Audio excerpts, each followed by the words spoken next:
Wala nang edit-edit, ito ang kwento.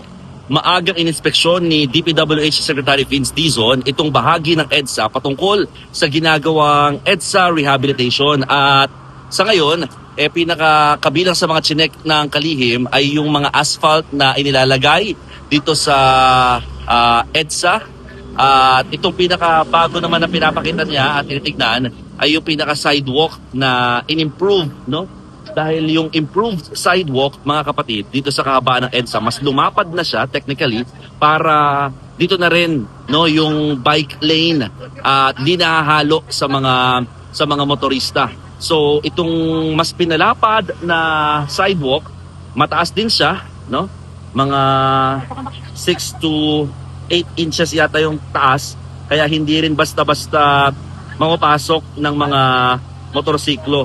So ito yung mga improvement na sinasabi at talagang tinutukan ngayon ng DPWH na mas mapabilis pa, no, yung pagpapagawa at pagtatapos nitong EDSA rehab. Ideally, ang target nila is mapaaga pa yan dahil nga iniiwasan nila na abutan sila ng tag-ulan.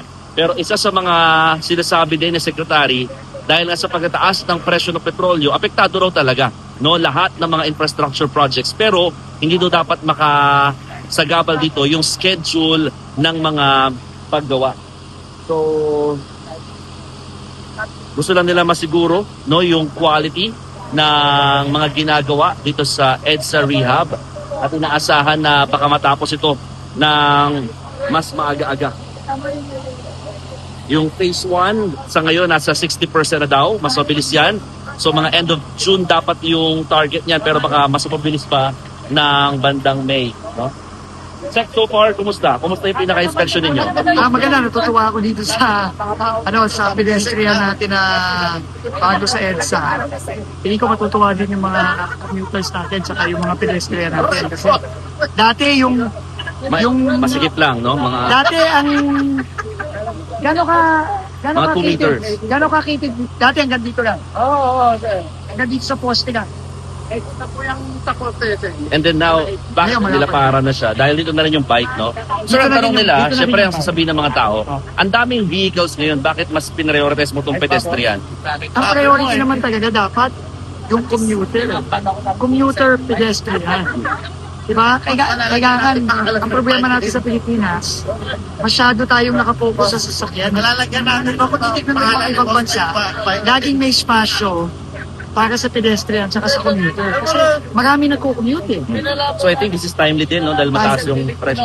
Sakto ngayon, lalo na, importante maintindihan ng mga kababayan natin, lalo na ngayon na napakamahal ng presyo ng crudo, ng gasolina, na importante din na bigyan natin ng priority yung mga commuter at mga pedestrian. Halimbawa, So the use of public transport as use well. of public transport tsaka yung paglalakad. Kunyari, dito, may footbridge dyan.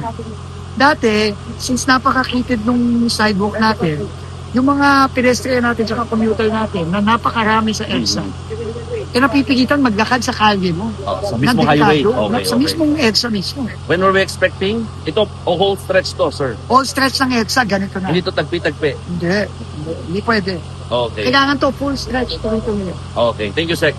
So, inaasahan, by July, tapos na itong phase 1. That's it mula sa Pasay hanggang dito sa may Makati area, no? So, and then, mag-start na rin sila ng bidding para sa second phase, no? Kung sino contractor na mag-handle naman ito para masimulan naman yung up to monumento naman para matapos na itong EDSA rehabilitation o pagsasaayos itong EDSA particularly para sa mga motorista maging sa mga commuters. O paano? Ako po si Mon Gualvez ng News 5 at yan ang istorya ngayong araw.